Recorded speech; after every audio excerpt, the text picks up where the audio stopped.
नमस्कार साथियों, जानवी आईटीआई के ऑफिशियल यूट्यूब चैनल पर आप सभी का एक बार फिर से तहे दिल से बहुत बहुत स्वागत है।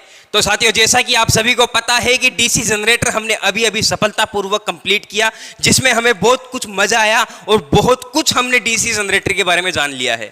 तो उम्मीद है डीसी जनरेटर में आपको कोई भी किसी भी प्रकार की समस्या नहीं होगी। अब जो नेक्स्ट लेसन हमारे सामने आया हुआ है साथियों, डीसी मोटर। वेरी इंपॉर्टेंट, क्योंकि साथियों डीसी जनरेटर के बाद अगर डीसी मोटर करवा देते तो ज़्यादा बेटर है, क्योंकि वो ज़्यादा अच्छे से समझ में आ जाता है। और साथियों डीसी मोटर की हमने एक क्लास ली, जिसके अंदर हमने परिचय जाना, संरचना जानी, सिद्धांत जाना और डीसी मोटर किस प्रकार से वर्क करती है ये जाना। भाई ठीक है, ये पता है हमें कि डीसी मोटर में हम डीसी देंगे तो वो घूमने लगेगी, लेकिन ऐसा डीसी मोटर के अंदर क्या घटना हुई कि वो घूमने लगी अचानक से, क्यों घूमने लगी, तो इसका अध्ययन हमने अच्छे से कर लिया है। उम्मीद है आपको वो वीडियो अच्छी लगी होगी, क्लास समझ में आई होगी। और अगर वो वीडियो आपने अभी तक नहीं देखी ना, तो आप जाइए, प्लेलिस्ट उसकी बनाई हुई है, प्लेलिस्ट में जाइए, पहला ही वीडियो अभी तक डाला गया है डीसी मोटर का, वो वीडियो देखिए। कुछ समझ में नहीं आया तो कमेंट कीजिए। अब साथियों बिना देरी के हम चलते हैं हमारे आज के टॉपिक की ओर। डीसी मोटर में आज हम देखेंगे डीसी मोटर की घूर्णन दिशा परिवर्तित करना। ठीक है, तो इससे पहले मैं आप सभी को बता दूं कि जो भी चैनल पर नया है, चैनल को सब्सक्राइब करके बेल आइकन को ऑन कर लीजिए और अपने सभी साथियों में वीडियो को शेयर जरूर से कर दीजिए। साथियों आपको मैं बता दूं कि यहां पर इस चैनल के जरिए आपको ढेर सारी क्लासेज, ढेर सारे अपडेट और तो और साथियों बहुत सारे वैकेंसी अपडेट यहां से आपको प्राप्त होते रहेंगे टाइम टू टाइम। तो आप सभी के लिए चैनल बहुत ज़्यादा महत्वपूर्ण होने वाला है, तो सब्सक्राइब जरूर से कर लीजिएगा। अब आइए साथियों शुरू करते हैं। यहाँ पर हमारे पास जो पहला टॉपिक आया है साथियों, डीसी मोटर की घूर्णन दिशा बदलना। ठीक है, एक स्टूडेंट आया मेरे पास, स्टूडेंट पूछता है सर ठीक है ये घड़ी की दिशा में घूम रहा है, मान लेते हैं आपने मोटर चला दी, भाई मोटर में आपने सप्लाई दी तो घूम गया। हम तो चाहते हैं कि उल्टी दिशा में घूमे, हम तो चाहते हैं कि उल्टी दिशा में घूमे, तो भाई घुमाएंगे, बिल्कुल उल्टी दिशा में भी घुमाएंगे। उससे पहले मैंने आपको कल एक क्लास ली, उस क्लास के अंदर मैंने आपको बताया कि ये एन पोल होता है, ये एस पोल होता है, दो पोल है। इस पोल के अंदर हमारे पास क्या है, ये एक चालक रखा हुआ है, ये हमारे पास एक चालक रखा हुआ है, ये चालक रखा हुआ है। ठीक है, और साथियों ये चालक क्या है साथियों, इसके अंदर ये हमारे पास है डीसी मोटर, मतलब हम इसके अंदर सप्लाई देंगे तो चालक घूमने लगेगा, तो चालक घूमने लगेगा। और साथियों चालक के अंदर हमेशा एसी होती है, ठीक है, हमेशा एसी होती है। अब आप कहोगे सर कैसी बात कर रहे हो आप, इसके अंदर एसी कैसी होगी, तो भैया कल बता दिया मैंने। यहाँ पर क्या होता है कि ये हमारी वाइंडिंग है, ठीक है, ये हमने वाइंडिंग कर ली और ये वाइंडिंग एस पर गई, एस पोल पर गई। और साथियों यहाँ से ये कम्यूटेटर यहाँ पर लगा होता है, ठीक है, कम्यूटेटर सेगमेंट हो गए, यहाँ पर ये कार्बन बुश होगी साथियों, ठीक है, यहाँ से सप्लाई बाहर और ये कार्बन बुश है यहाँ पे। ये कौन सा मोटर हो गया साथियों, ये होगी सीरीज मोटर। कौन सी मोटर होगी, सीरीज मोटर। साथियों क्या होता है कि जब हम यहाँ से इसके अंदर प्लस और माइनस देते हैं, जब इसके अंदर से डीसी फ्लो करवाते हैं, तो यहाँ पर सबसे पहले इस वाइंडिंग में सप्लाई पहुँचती है। और जैसे ही इस वाइंडिंग में सप्लाई पहुंचती है तो साथियों ये जो वाइंडिंग है मैग्नेटिक फील्ड जनरेट करती है, मैग्नेटिक फील्ड जनरेट करती है। तो यहाँ पर मैग्नेटिक फील्ड जनरेट हो गया, ठीक है, मैग्नेटिक फील्ड जनरेट हो गया। अब साथियों कल मैंने आपको एक नियम बताया, जो कि मोटर में कौन सा नियम काम में आता है साथियों, मोटर में नियम काम आता है साथियों बाएं हाथ का नियम। ठीक है, बाएं हाथ का नियम, बाएं हाथ का नियम। और ये नियम किसने दिया साथियों, फेराडे ने दिया। किसने दिया, फेराडे ने दिया। तो मैं कह सकता हूं फेराडे के बाएं हाथ का नियम हम मोटर के अंदर प्रयोग करेंगे। बात समझ में आ गई। अब साथियों फेराडे के बाएं हाथ का नियम यह है कि अपने तर्जनी उंगली, मिडिल फिंगर, मध्यम उंगली और अंगूठा, इन तीनों को परस्पर समकोण पर रखिए। मतलब कहीं से भी देखो तो ये समकोण पर ही हमें नजर आने चाहिए। तो ये क्या हो गया साथियों, ये हो गया परस्पर समकोण। इस प्रकार से अपने हाथ की उंगलियों को रखिए। अब ये तो सीधा हाथ है, हमें उल्टे हाथ की रखनी है। भाई बाएं का नाम आ रहा है तो बाएं के लिए। दाया कब प्रयोग में लिया जाता है, जब बात जनरेटर की हो। अभी हम मोटर की बात करें तो यहाँ पर उल्टा हाथ हमें काम में लेना है। ये नियम कहता है साथियों कि यहाँ पर ये जो उंगली है हमारी, ये करंट की डायरेक्शन हमें बताएगी। तर्जनी उंगली है, तर्जनी उंगली हमें बताएगी चुंबकीय क्षेत्र की दिशा, और ये अंगूठा बताएगा हमें घूर्णन दिशा। तो लिख लीजिएगा, ठीक है, लिख लीजिए एक एक उंगली पर पेन से कि ये हमें करंट की दिशा बताएगी, ये चुंबकीय क्षेत्र की दिशा बताएगी, और ये हमें रोटर के आर्मेचर के घूमने की दिशा बताएगी। कौन, अंगूठा बताएगा। बात समझ में आ गई। अब क्या करना है, हमें इस नियम को हमें इस मोटर में अप्लाई करना है। हमें ये पता है, हम बाहर से ये देख पा रहे हैं कि हमारी मोटर घूम किस प्रकार रही है। हम ये जानना चाहते हैं कि हमारे पास ये जो चालक है, ठीक है, ये जो चालक है साथियों मैं बता दूं, ये जो चालक है आर्मेचर में होता है। आर्मेचर आर्मेचर में ऐसे सैकड़ों चालक होते, मैं समझाने के लिए सिर्फ एक चालक आपके सामने लेकर के आया हूं, ठीक है। और मैं इस नियम को इसमें अप्लाई करता हूं, तो इस नियम का कहना है कि यहां पर इस प्रकार से इसको रखिए, ये उंगली आपको बताएगी मैग्नेटिक फील्ड की डायरेक्शन, ये उंगली बताएगी आपको मैग्नेटिक फील्ड की डायरेक्शन, ठीक है। या फिर इस प्रकार से रखिए, ये हाथ हमारा उल्टा है, ये उंगली बता रही है हमें मैग्नेटिक फील्ड की डायरेक्शन, मैग्नेटिक फील्ड मतलब इस ओर जा रहा है, ये देखिए ये उंगली बताएगी हमें इस चालक के अंदर, ठीक है। मैं सिर्फ इसकी बात कर रहा हूं, इसकी बात नहीं कर रहा, मैं सिर्फ इसकी बात कर रहा हूं। इस चालक के अंदर करंट जो होगा नीचे की ओर होगा, मतलब करंट हमारा इस ओर आ रहा है इस चालक के अंदर, बात समझ में आ गई। और इसी के साथ ये जो अंगूठा है हमें ये क्या बता रहा है, यहां पर चालक के घूमने की दिशा, मतलब जो चालक हमारा होगा बाहर से अंदर से निकलेगा और बाहर की ओर आएगा, इस प्रकार से हमारा चालक घूमने वाला है। तो हम कह सकते हैं कि ये हमारे पास एक चालक है और ये चालक कुछ इस प्रकार से घूमेगा, मतलब ये देखिए ये वाला जो हिस्सा ये बाहर निकल रहा है, ये वाला हिस्सा बाहर निकल रहा है, तो इसी प्रकार यहां पर क्या होगा, ये हिस्सा बाहर निकलेगा। बात आप सभी को समझ में आ गई। साथियों मैंने आपको कहा कि यहां पर जैसे ही मैं सप्लाई देता हूं तो यहां पर एन पोल और एस पोल बनते हैं, ठीक है। अब यहां देखिए यहां पर भी ये चालक है तो इसके अंदर भी मैग्नेटिक फील्ड जनरेट होगा, तो यहां पर ये भी मैग्नेटिक फील्ड जनरेट होता है। साथियों चुंबकीय खिंचाव बल के कारण हमारे पास ये वाला जो हिस्सा है, ठीक है, ये वाला जो चालक है, कुछ समय बाद ये चालक यहां आ जाता है, कुछ समय बाद ये चालक यहां से घूम करके इस प्रकार से घूमेगा और ये यहां आ गया। अब इस चालक के अंदर भाई चालक तो यही है, चालक तो यही है, लेकिन अब ये नियम हम यहां फिर से अप्लाई करते हैं, ये नियम हम यहां फिर से अप्लाई करते हैं। जब यहां देखते हैं ना साथियों, तो देखिए यहां से हमारा रोटर इस पर आर्मेचर इस प्रकार से घूमा और अंदर की ओर गया, मतलब आर्मेचर इस प्रकार से घूम रहा है, ये आर्मेचर का ये वाला हिस्सा है, ये वाला, ठीक है, ये इस प्रकार से घूमा, ये घूमा, ये घूमा। अब ये जो हिस्सा ये कहां गया, यहां आ गया, ये हिस्सा यहां आ गया। तो अब ये जब यहां आ गया, अब इसके अंदर जब हम फिर से यही नियम अप्लाई करते हैं, बाएं हाथ का नियम, तो ये हमने नियम अप्लाई किया साथियों। अब ये अंदर की ओर देखिए इस प्रकार से था, इतना घूमा, अब ये आगे फिर से ऐसे तो नहीं आएगा, ये आगे और जाएगा, मतलब इस प्रकार से ये घूमता रहेगा, ये अंदर जाएगा, ये वाला हिस्सा अंदर जाएगा, तो ये अंदर जाएगा और अंदर जाएगा। तो इस प्रकार से हमने अपने हाथ को फिर से रखा। अब इसके अंदर मैग्नेटिक फील्ड की डायरेक्शन चेंज हुई नहीं हुई, मैग्नेटिक फील्ड की डायरेक्शन वही है। देखिए मैग्नेटिक फील्ड उस ओर ही जा रहा है, मैग्नेटिक फील्ड उस ओर ही जा रहा है, आगे की ओर ही जा रहा है। लेकिन यहाँ पर देखिए करंट की डायरेक्शन ये बताती है, करंट की डायरेक्शन यहाँ पर नीचे थी, यहाँ पर ये करंट की डायरेक्शन ऊपर हो जाएगी, ये करंट की डायरेक्शन ऊपर गई। घूमने की दिशा अंगूठा बता रहा है, मतलब ये पीछे की ओर घूमेगा, तो हमारा रोटर कुछ इस प्रकार से घूमेगा। भाई मैग्नेटिक फील्ड की डायरेक्शन हमने देख ली है। और अब देखते हैं कि हमारे पास जो आर्मेचर है, आर्मेचर में ये हमने क्यों देखी है। भाई हमारे पास ये काम क्या आने वाली, काम ये आने वाली है साथियों कि यहाँ पर जिस ओर इस जो हमारे पास चालक है, इस चालक के अंदर हमारी जो करंट की डायरेक्शन है वो बार बार चेंज हो रही है, वो बार बार चेंज हो रही है। और अगर हमें मोटर की दिशा बदलनी है तो हम चाहते हैं कि ये जो पोल है, ये जो एन पोल है, ये यहाँ ना बन करके यहाँ बने, ठीक है। तो मैं एक बार एन पोल यहां बनाता हूं और अब एस पोल यहां बना लेता हूं, उल्टा हो गया सारा काम। अब नियम वापस अप्लाई करते हैं, अब नियम वापस अप्लाई करते हैं। ध्यान रखना, रोटर इस प्रकार से घूम रहा था, रोटर इस प्रकार से घूम रहा था। अब देखिए यहां क्या होगा, वही हाथ काम में लेना है साथियों, वही हाथ काम में लेना है। अब यहां पर जो हमारे पास मैग्नेटिक फील्ड की डायरेक्शन है, ठीक है, या फिर आप यहां से देख लीजिए। अब देखिए यहां पर जो मैग्नेटिक फील्ड की डायरेक्शन है उल्टी हो गई, चेंज हो गई। ये मैग्नेटिक फील्ड की डायरेक्शन पहले यहां जा रही थी, अभी यहां आएगी। और जब मैं यहां खड़ा होकर के ये उल्टे हाथ का नियम जब यहां मैं अप्लाई करता हूं साथियों, तो यहां अप्लाई करने के बाद अब देखिए यहां पर जो चुंबकीय क्षेत्र की दिशा है हमें ये बता रही है, चुंबकीय क्षेत्र की दिशा में ये बता रही है।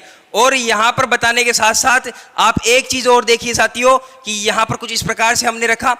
पहले जो हमारा रोटर है कुछ इस प्रकार से घूम रहा था, पहले जो हमारा रोटर है कुछ इस प्रकार से घूम रहा था, मतलब यहां से शुरू हो रहा था और इस प्रकार से आ रहा था।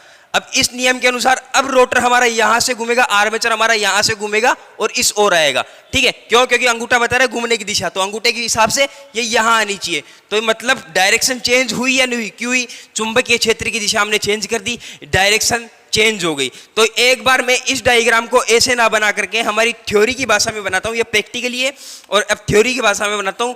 ये मेरे पास साथियों क्या है, ये क्वाइल है, ठीक है। ये जो क्वाइल है मैंने यहां से प्लस दिया, ये क्वाइल यहां पर, ये क्वाइल और ये क्वाइल दोनों को मैंने एक साथ जोड़ करके यहां बना लिया। सप्लाई यहां से बाहर निकली और ये हमारे पास क्या है साथियों, ये हमारे पास आर्मेचर हो गया। भाई ये आर्मेचर है, ये यहां से निकली, क्वाइल से यहां से आया, ठीक है, और ये आर्मेचर हो गया, तो ये आर्मेचर में जोड़ लिया और यहाँ से मैंने माइनस दे दिया, यहाँ से मैंने माइनस दे दिया। इतनी बात आप सभी को समझ में आ गई। अब साथियों ये आर्मेचर है और मैंने आपको बताया कि यहाँ पर मैग्नेटिक फील्ड की डायरेक्शन हमें चेंज करनी है, मैग्नेटिक फील्ड की डायरेक्शन हमें चेंज करनी है। तो देखिए यहाँ से करंट गई और ये हमारी करंट इस ओर जा रही है, तो साथियों जिस ओर करंट की डायरेक्शन है उसी ओर मैग्नेटिक फील्ड की डायरेक्शन होती है, तो ये मैग्नेटिक फील्ड भी इसी ओर जा रहा है, मैग्नेटिक फील्ड की डायरेक्शन, ठीक है, पोल है, पोलों के अंदर मैग्नेटिक फील्ड की डायरेक्शन चेंज कर दीजिए। अब हम चाहते हैं कि ये करंट यहां से ना जा करके यहां से नीचे की ओर आए, तो मैग्नेटिक फील्ड की, भाई करंट अगर अभी ऐसे जा रहा है तो मैग्नेटिक फील्ड की डायरेक्शन भी यही है, लेकिन अगर हम इस करंट की डायरेक्शन को उल्टा कर देंगे तो मैग्नेटिक फील्ड की डायरेक्शन भी उल्टी हो जाएगी, मतलब पोल बदल जाएंगे आपस में, पोल बदल जाएंगे आपस में। तो आइए अब करते हैं। अब हमने क्या किया साथियों, ये तो कंडीशन थी जब हमारे जो मोटर है, मोटर हमारी इस कंडीशन में किस प्रकार से घूम रहा था साथियों, इस प्रकार से घूम रहा था, ठीक है, इस प्रकार से घूम रहा था। लेकिन मैंने क्या किया, अब यहां से मैं ये सप्लाई थोड़ी सी चेंज कर दे रहा हूं, यहां पर प्लस देता हूं और इस टर्मिनल को मैं यहां जोड़ देता हूं। अब देखिए क्या होगा, अब सप्लाई ये गई, ये करंट यहां से गई और अब करंट नीचे की ओर आ रही है। पहले करंट डायरेक्ट ऊपर जा रही थी, अब करंट नीचे की ओर आ रही है, तो करंट नीचे की ओर आ रही है तो मतलब यहां पर जो चुंबकीय क्षेत्र की डायरेक्शन है वह भी बदल गई, तो चुंबकीय क्षेत्र की डायरेक्शन हमें चेंज कर ली। भाई दोनों करंट की डायरेक्शन चेंज होगी तो चुंबकीय क्षेत्र की डायरेक्शन मैंने चेंज कर ली। अब साथियों इस कंडीशन में क्या होगा, हमारा जो रोटर है जो पहले कुछ इस प्रकार से घूम रहा था, अब वो इस प्रकार से उल्टा घूमने लगेगा। क्यों घूमने लगेगा, क्योंकि यहां से साथियों हमने पोल बदल लिए। पोल किस प्रकार से बदलते हैं ये हमने देख लिया। अब साथियों ठीक है सर, इतनी बात समझ में आ गई। आप एक चीज बताइए, क्या मैं इसको ना बदल करके मैं यही डायग्राम एक बार फिर से बना लेता हूं, ठीक है, यहां से हमने प्लस दे दिया और यहां पर मेरे पास ये है आर्मेचर। साथियों क्या आर्मेचर के सिरे बदल करके भी हम यहां पर जो है डायरेक्शन चेंज कर सकते हैं? बिल्कुल कर सकते हैं, बिल्कुल कर सकते हैं। इस प्रकार से आप इसके सिरे चेंज कर दीजिए तो इसके अंदर करंट की डायरेक्शन चेंज होगी, इससे भी हमारे पास क्या होगा साथियों, जो घूमने की डायरेक्शन है वो बदल जाएगी। तो साथियों चुंबक जो हमारे पास मोटर होती है, मोटर की घूर्णन दिशा बदलने के दो तरीके हैं, या तो आप फील्ड के सिरे बदल दीजिए या तो आप इन फील्ड के सिरे बदल दीजिए, ठीक है। और फील्ड के सिरे नहीं बदल सकते कोई दिक्कत नहीं, आर्मेचर के सिरे बदल दीजिए। दोनों में से किसी एक के सिरे बदल दीजिए, घूर्णन दिशा परिवर्तित हो जाएगी। तो घूर्णन दिशा परिवर्तित करनी हमने सीख ली। भाई हम उल्टी दिशा में डीसी मोटर को किस प्रकार से घुमा सकते हैं, बात आप सभी को समझ में आ गई होगी भाई कि डीसी मोटर को उल्टी दिशा में किस प्रकार से घुमा सकते हैं। अब आपसे पूछे कि भैया इस मोटर को दूसरी दिशा में घुमाइए, हमें उस और काम है, तो आप क्या करोगे? ठीक है भैया अभी घुमा देते हैं, क्या करोगे? आप बोलोगे ठीक है फील्ड के सिरे बदल देते हैं। ठीक है फील्ड के सिरे नहीं बदले जा रहे हैं, आर्मेचर के बदल देते हैं। दोनों में से किसी के भी सिरे बदल दीजिए। साथियों क्या होता है कि एक टर्मिनल बॉक्स होता है, यहां पर ये टर्मिनल पर 4 सिरे आते हैं, टर्मिनल पर ये 4 सिरे आते हैं और ये 4 सिरे हमें बाहर मिल जाते हैं, जो कि 2 इसके होते हैं और 2 हमारे पास इसके होते हैं। अब हम यहाँ पर जोड़ेंगे कि इन सिरों को किस प्रकार से जोड़ना है, घूर्णन दिशा में किस प्रकार से रखनी है। चला के देख लीजिए कि घूर्णन दिशा किस ओर है, ठीक है। अगर नहीं चली तो अगर इस दिशा में घूम रही है तो सिरों को बदल दीजिए, इस दिशा में घूम जाएगी। टर्मिनल बॉक्स से ये सारा कांड किया जाता है। बात आप सभी को समझ में आ गई कि डीसी मोटर की घूर्णन दिशा परिवर्तित करने के 2 तरीके हैं। पहला तरीका है फील्ड के सिरे बदल दीजिए, दूसरा तरीका है आर्मेचर के सिरे बदल दीजिए। गलती से दोनों के सिरे एक साथ बदल दिए तो चेंज नहीं होगी भैया, ठीक है। उस कंडीशन में चुंबकीय क्षेत्र की दिशा परिवर्तित नहीं होगी, वही रहेगी। तो यहाँ पर दोनों में से सिर्फ एक के सिरे बदलने हैं। अब बात करते हैं सॉरी अब बात करते हैं डीसी मोटर के अंदर बैक ईएमएफ। साथियों डीसी जनरेटर जब हमने देखा तो उसमें क्या था साथियों, फेराडे के नियम अनुसार, ठीक है, प्रेरण के नियम अनुसार यहां पर जब इस चुंबकीय क्षेत्र के बीच किसी चालक को घुमाया जाएगा तो इस चालक के अंदर साथियों हमें क्या देखने को मिलेगा, एक ईएमएफ जनरेट हो जाएगा, एक ईएमएफ जनरेट हो जाएगा। वो ईएमएफ हम कम्यूटेटर की सहायता से, कार्बन बुश की सहायता से बाहर ले लेते थे। अब साथियों मैं यहां आपसे अगर एक छोटा सा सवाल पूछूं कि यहां पर मैग्नेट है, आप बोलोगे है, मैं बोलूं चालक है। आपसे पूछूं कि इस चालक के अंदर ईएमएफ जनरेट होगा या नहीं होगा, क्योंकि प्रेरण का नियम तो यहां पर भी लग जाएगा। मैग्नेटिक फील्ड है, बीच में यहां पर चालक है, मानते हैं इसके अंदर पहले से एक वोल्टेज जो हम बाहर से दे रहे हैं वो फ्लो हो रहा है, लेकिन साथियों प्रेरण का नियम तो लागू हो रहा है, प्रेरण का नियम तो लागू हो रहा है। भाई मैग्नेटिक फील्ड के अंदर चालक तो घूम रहा है, तो इसके अंदर एक ईएमएफ और जनरेट हो जाएगा। एक तो वो वोल्टेज जो हम बाहर से इसको दे रहे हैं, और साथियों दूसरा वो ईएमएफ जो इसके अंदर जनरेट हो रहा है। क्या डीसी मोटर के अंदर हमें इस ईएमएफ की जरूरत है? आप बोलोगे नहीं सर, क्योंकि हमें इससे यांत्रिक ऊर्जा चाहिए। हम इसको जब बाहर से वोल्टेज दे रहे हैं तो हमें ईएमएफ की आवश्यकता क्यों होगी? तो बिल्कुल हमें इस ईएमएफ की आवश्यकता नहीं होती, इसीलिए हम इसे कह देते हैं साथियों बैक ईएमएफ। बैक ईएमएफ क्यों कहते हैं? इसके अंदर वोल्टेज गया, ठीक है, इसके अंदर वोल्टेज गया, इसके अंदर एक और ईएमएफ जनरेट हो गया, ठीक है, एक वोल्टेज पहले से था, अब एक ईएमएफ ये जनरेट हो गया। अब ये क्या करेगा? इसके अंदर इस वोल्टेज पर प्रभाव डालेगा, विपरीत प्रभाव डालेगा, ठीक है, विपरीत प्रभाव डालेगा। या फिर इस प्रकार से समझिए, ये इसके अंदर हमारे पास चालकों में करंट है, करंट फ्लो हो रही है, ये एक ईएमएफ जनरेट हुआ, ईएमएफ जनरेट हुआ तो ये ईएमएफ क्या करेगा? करंट पर विपरीत प्रभाव डालेगा, इस करंट को निराश करने की कोशिश करेगा। जिस करंट के कारण हमारा जो मोटर घूम रहा है उसी करंट को ये निराश करने की कोशिश करेगा, तो वो गलत है, वो गलत है। मतलब ये उल्टा प्रभाव डाल रहा है, उल्टा, तो हम इसे कह देते हैं साथियों बैक। उल्टा यानी बैक, और बैक क्या उत्पन्न हो रहा है? ईएमएफ, इसीलिए बैक ईएमएफ, इसीलिए बैक ईएमएफ। साथियों बैक ईएमएफ का फॉर्मूला वही होता है ईबी, ठीक है, बैक ईएमएफ का फॉर्मूला वही होता है जो डीसी जनरेटर के अंदर ईएमएफ ज्ञात करने के लिए जो फॉर्मूला अप्लाई किया जाता है। वो क्या होता है साथियों? फाई जेड एन पी बटा 60 गुणा ए, 60 गुणा ए, ये होता है, ठीक है। आप इसको इस प्रकार से भी लिख सकते हैं, ठीक है, इस प्रकार से भी आप इसको लिख सकते हैं, फाई जेड एन और 60 गुणा पी बटा ए। अब ये किस प्रकार से मैंने क्यों लिख दिया, ये फॉर्मूला कैसे है, वो जानना चाहते हो तो वो ठीक है, वो भी मैं आपको बता देता हूं कि ये जो फॉर्मूला है हमारे पास क्यों आया, ये फॉर्मूला है हमारे पास क्यों आया। साथियों देखिए, फेराडे ने एक नियम और दे दिया। भाई फेराडे पागल था, नियम देता गया, ठीक है, हमारे लिए झोल करता गया, तो इतने सारे उसने नियम दे दिए। अब आइए इनको सबको पढ़ते हैं। फेराडे ने एक नियम और दे दिया कि जो ईएमएफ जनरेट होगा, ठीक है, जो ईएमएफ जनरेट होगा वो किसके बराबर होगा? डी फाई, ठीक है, डी फाई बटा डी टी के। ये जो डी है ये क्या बताता है साथियों? डी बताता है परिवर्तन को, ठीक है, डी किसको बताता है? परिवर्तन को। फाई यानी क्या होता है? चुंबकीय फ्लक्स। टी यानी क्या होता है साथियों? टी यानी होता है समय, टी यानी समय। परिवर्तन में मतलब जो टाइम लगा है वो होता है यहाँ पर डी टी, मतलब जो परिवर्तन में जो समय लग रहा है हम उसे डी टी सहायता से दर्शाते हैं। अब इसको समझते हैं कि ये क्या है साथियों। मान लीजिए कि एक जनरेटर है मेरे पास, या फिर सॉरी एक मोटर है, मान लीजिए जनरेटर मान लीजिए, दोनों के अंदर यही फॉर्मूला काम में लिया जाता है। मोटर है मेरे पास, उसके अंदर ये दो पोल है, ठीक है, ये दो पोल है, या फिर चार मान लीजिए, मैं चार पोल मान लेता हूं। ये एन हो गया, ये एस हो गया, ये एन हो गया, ये एस हो गया, चार पोल हो गए। इन चारों पोलों ने अपना अपना मैग्नेटिक फील्ड जनरेट किया। जैसे ही इनके अंदर सप्लाई की, मैग्नेटिक फील्ड इन्होंने जनरेट किया। इस मैग्नेटिक फील्ड के अंदर साथियों ये हमारे पास क्या है? चालक है, ये चालक घुमाया जा रहा है।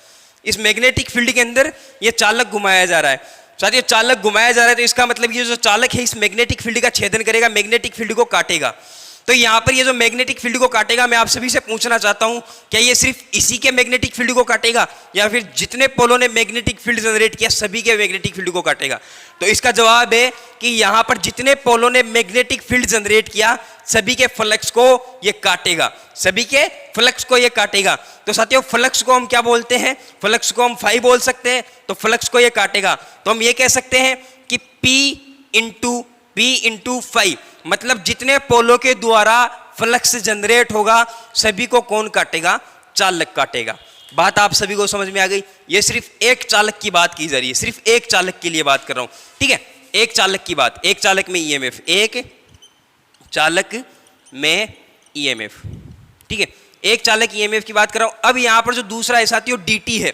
डीटी का मतलब है कि कितना समय लग रहा है, ठीक है, कितना समय लग रहा है एक चालक को ईएमएफ जनरेट करने में या फिर घूमने में कितना समय लग रहा है, परिवर्तन कितने समय में हो रहा है। तो साथियों मैं आपको बता दूं, जैसे कि मान लीजिए कि 1000 आरपीएम है, ठीक है, 1000 आरपीएम है, 1000 को मैं एन लिख सकता हूं, 1000 को मैं एन लिख सकता हूं, क्योंकि इसकी जगह 3000 भी हो सकता है, तो मैं एन लिख सकता हूं, ठीक है, मतलब जितनी आरपीएम होगी उसकी एन लिख सकता हूं।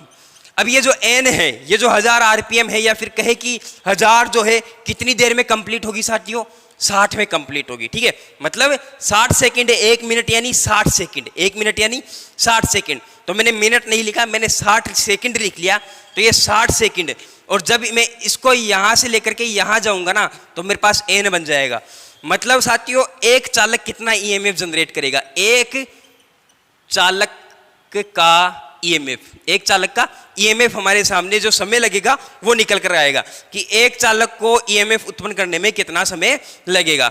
अब साथियों मैं क्या कर दे रहा हूं भाई, ये डी फाई बटा डी टी यहां लिख लेता हूं मैं, ठीक है, डी फाई बटा डी टी ये मैंने यहां लिख लिया। अब मैं यहां क्या कर दे रहा हूं साथियों कि यहां पर ये जो वैल्यू आई मेरे पास, इसकी जगह dt की जगह रख देता हूं मैं, डी फाई की जगह ये हो गया, अब dt की जगह ये वैल्यू रख देता हूं। तो dt की जगह ये वैल्यू जब मैं रखता हूं साथियों तो 60 बटा n हो जाएगा, तो 60 बटा n हो जाएगा। अब मैं चाहता हूं कि ये n इसको और सरल कर दिया जाए, तो n कहां चला जाएगा, इसके इंटू में चला जाएगा, तो p फाई n, तो यहां से ये n हट जाएगा, n ऊपर चला गया, n यहां से नीचे से हट करके n कहां चला गया, यहां साइड में लिख देता हूं इसको, p into phi into n, ठीक है, और यहां पर नीचे क्या बच जाएगा, 60 बच जाएगा, नीचे 60 बच जाएगा। तो क्या क्या आ गया भाई, आ गया हमारे पास p आ गया, फाई आ गया, n आ गया। ये किसके लिए हो गया साथियों, ये सिर्फ एक चालक के ईएमएफ के लिए हो गए भाई। जो एक चालक होता है सिंगल चालक, जो मैंने आपको अभी अभी ऐसा कुछ डायग्राम बताया था, यहां पर सिंगल चालक के लिए ईएमएफ हो गया कि सिंगल चालक कितना ईएमएफ जनरेट करेगा। अब हमें अगर पूरे आर्मेचर का ईएमएफ ज्ञात करना है, ठीक है, आर्मेचर का ईएमएफ, तो आर्मेचर के ईएमएफ में साथियों बहुत सारे चालक होते हैं और चालकों को हम जेड से प्रदर्शित करते हैं, ठीक है, चालकों की संख्या को हम जेड से प्रदर्शित करते हैं। तो लास्ट में हमारे पास जो वैल्यू निकल करके आई साथियों का ही पी फाई जेड एन, ठीक है, फाई जेड एन पी, वही बात है, फाई जेड एन पी बटा 60 हमारे पास आ गया। इतनी बात सभी को समझ में आ गई है। अब साथियों एक चीज और सुनिए, जो आर्मेचर होता है, ठीक है, जो आर्मेचर होता है इसमें दो प्रकार की वाइंडिंग की जाती है, एक होती है लेप और एक होती है वेव। साथियों वेव को हम सीरीज कह सकते हैं, वेव को हम सीरीज कह सकते हैं और इसको हम शंट कह सकते हैं, ठीक है, समांतर कह सकते हैं, समांतर कह लीजिए, समांतर हम इसे कह सकते हैं। बात समझ में आ गई, इसे हम समांतर कह सकते हैं। साथियों इसके अंदर समांतर पथों की संख्या 2 होती है, मतलब यहां से देखिए कितनी आप रेजिस्टेंस जोड़ लीजिए, समांतर पथों की संख्या एक ये रहेगी, एक ये रहेगी, सिर्फ 2 रहेगी। लेकिन इसके अंदर क्या होगा साथियों, हमारे पास समांतर में चाहे जितने प्रतिरोध ले लीजिए, जितने प्रतिरोध समांतर पथों की संख्या उतनी ही होगी। जैसे कि यहाँ पर ये रेजिस्टेंस हो गया, ये रेजिस्टेंस हो गया, ये रेजिस्टेंस, समांतर पथों की संख्या रेजिस्टेंस 3 है तो समांतर पथों की संख्या भी 3 हो जाती है।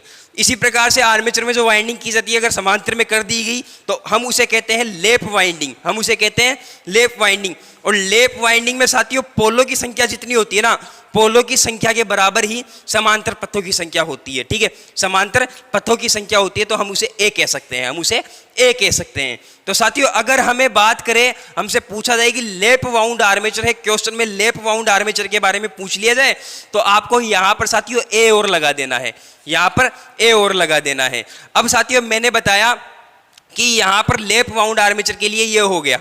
अब जब मान लीजिए कि यहां पर फॉर्मूला हो गया हमारे पास फाई जेड एन, ठीक है, बटा 60 इंटू साथियों 8 पोल है तो यहां पर हम मान सकते हैं कि यहां पर 8 समांतर पथों की संख्या होगी, तो साथियों 8 से 8 कट जाएगा।